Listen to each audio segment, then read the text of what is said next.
وصلنا للفصل التاني وهو الإيمان. يعني إيه الإيمان؟ اليقين اللي بيشغل قانون الجذب الحقيقي في حياتك. لما بتآمن إن أي حاجة تحصل بتحصل، لما بتآمن بالإيجابيات بتلاقي إيجابيات، لما بتآمن بالسلبيات بتلاقي سلبيات. وده مثال. تخيلي لو كل فكرة نجاح جت في دماغك واتحققت فعلا على أرض الواقع، هتحسي بإيه؟ ده بيحصل لما إيمانك بنفسك بيكون أعلى من خوفك. احفظي الجملة دي كويس. الإيمان الحقيقي هو قوة تنفيذ غير مرئية. لما تؤمني بحاجة إيمان قوي جدا جدا جدا بتتنفذ تلقائيا بدون ما تحسي وبدون ما تشعري وبدون ما تشوفي وبدون كل حاجة من إيدك. بتحصل من غير أصلا تدخل منك. التدخل بيكون هو فقط الإيمان. الناس اللي بتنجح مش أحسن منك ولا هم في مكانة تانية غير مكانتك. بالعكس، هم بس يختلفوا عنك اختلاف بسيط قوي قوي قوي قوي. ان هم عندهم يقين قوي جدا ان هم الحاجة اللي نفسهم فيها هيعملوها. شوفي اي انسان ناجح على وجه الارض، فنان، سواء كان صديق، سواء كان حد تعرفيه شخصيا، سواء كان ممثل، سواء كان لاعب كورة، سواء اي شخص ناجح بالنسبة لك، هتلاقي نسبة يقينه وإيمانه فوق فوق في السما.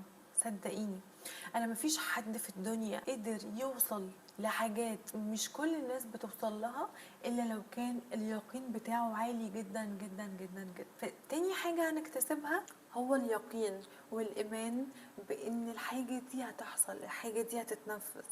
طبعا كل خير فقط، اوكي، الايجابيات فقط. لو عندك حلم وانت شخص طموح بس ما عندكش ايمان، عارف البالونه اللي من غير هوا ما بيبقاش ليها لازمه، صح؟ حلمك هيبقى كده، الهدف بتاعك هيبقى كده.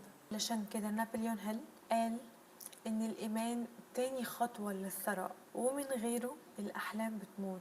هديك مثال لتوماس اديسون بيثبت قوه الايمان. فشل أكتر من 1000 مرة، ولو كان استسلم من أول وتاني فشل ولنا زماننا كلنا هنعيش في الضلمة لحد دلوقتي. شفت بقى قوة الإيمان بتعمل إيه؟ عايزك تعرف بس. وقال في جملته الشهيرة: أنا ما فشلتش، أنا اكتشفت 1000 طريقة ما بتشتغلش. مهما حصلت حاجات في حياتك خسرتها، ما تقولش على نفسك فاشل. كل دي محاولات، كل دي سلالم بتوصلك للنجاح، كل دي سلالم بتوصلك للثراء.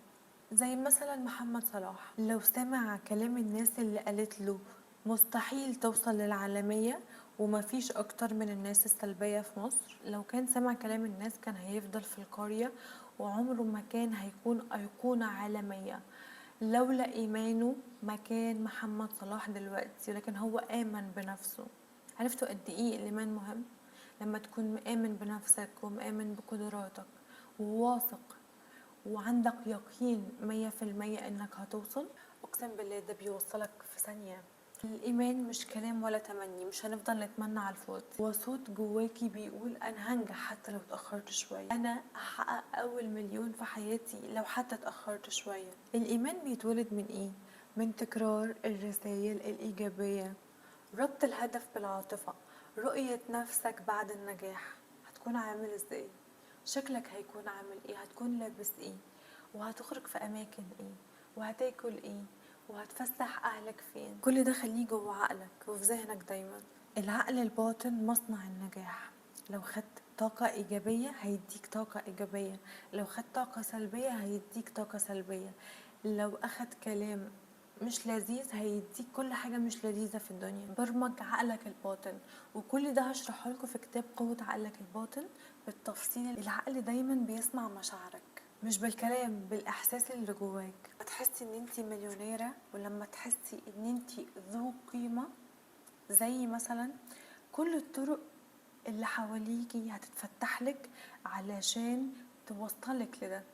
هديكي تمرين، اقفي كل يوم قدام المراية وقولي انا املك طاقة مليونيرة، انا غنية بعقلي وبنفسي وهحقق هدفي، ربنا كاتب لي الخير والثراء. واعملي امتنان يوميا على كل حاجة بتملكيها ايا كانت هي ايه. ولو الحاجة اللي بتملكيها هي في عينك صغيرة، هي عند ناس تانية كبيرة جدا جدا جدا جدا. كل يوم احمدي ربنا واشكري ربنا وامتني على الحاجة اللي عندك. كل يوم لما هتمتني هتشعري بسلام داخلي، ولما هتشعري بسلام داخلي هتجذبي كل حاجة بأسهل مما يمكن. وربنا قال أنا عند ظن عبدي بي، وأي حاجة أنت بتظنها بتلاقيها، سواء ظنيتي خير أو ظنيتي شر. يعني ظنك هو اللي بيرسم قدرك. لو أنت شايف إن إيمانك بنفسك دلوقتي هو 100%، إيه أول حاجة بكرة هتعملها علشان تحقق أول مليون؟ الفصل الثالث، الإيحاء الذاتي. لو قلتلك إن كل جملة بتقوليها لنفسك بتتحول لواقع في حياتك، هتصدقيني ولا لأ؟ يعني مثلا لما تقولي أنا جميلة، بتتولد جواكي رغبة تزيدك في الجمال، تخليكي تهتمي ببشرتك أكتر، تخليكي تهتمي بجسمك أكتر، تخليكي تشوفي فيديوز أكتر عن الاهتمام بالنفس والاهتمام بالبشرة والاهتمام بكل حاجة تخصك. فكل ما بتقولي حاجة انت بتزوديها في حياتك. ولما تقولي انا فاشله، عقلك بيصدقك وبيديكي الفشل فعلا. عقلك الباطن زي الموبايل، اي حاجه بتأمريه يعملها بيعملها فورا. بي كارفول قوي مع كل كلمه انت بتنطقيها حتى لو بهزار. العقل الباطن مش بيفرق الهزار من الجد. مثلا ستيفن هارفي كان كل يوم بيقعد 10 دقايق يتأمل ويتخيل نفسه مشهور وفي جمهور كبير قوي بيتفرج عليه. ستيفن هارفي أصبح إيه؟ واحد من أغنى الإعلاميين في العالم. يا رانيا، هو يعني إيه أصلا إيحاء ذاتي؟ من فضلك قولي حاجة نفهمها. الإيحاء الذاتي هو برمجة العقل وربط بين الاتنين، بين اللاوعي بالوعي. تكرار الكلام بيثبت في الشخصية. العقل الباطن بيشتغل على الصور وعلى المشاعر مش الكلام بس. الفصل الرابع، المعرفة المتخصصة. ولو انت وصلت لحد هنا I love you so much و thank you انك تابعتني وبتشوفني وبتسمعني دلوقتي. ده شرف عظيم ليا.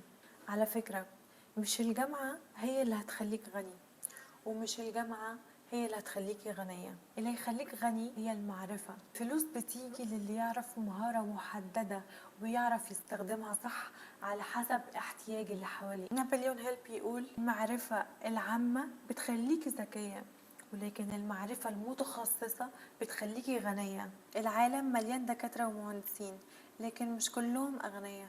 ليه؟ لأن الثروة بتروح للي امتلك مهارة وقدمها للناس وسوق لنفسه. مش سوق لنفسه بس، سوق لنفسه صح. وافتح مشروع في حاجة واحدة بس، لما ينجح ويدخلك فلوس افتح اللي بعده. ما تعملش كل حاجة في نفس الوقت. ما تحطش فلوسك كلها في مشروع واحد. فلوس بتحب الناس المنظمة، والنجاح بيحب اللي بيحاسب نفسه باستمرار. لو عايزة دلوقتي تنفذي هدف مالي لمدة 3 شهور، هو هيكون ايه؟ او عايزك لو عندك خطة حقيقية وتابعتي تنفيذها، انتي هتحققي الثراء في اسرع وقت ممكن. ولو لسه مكملة معايا لحد دلوقتي I love you so much. باي باي.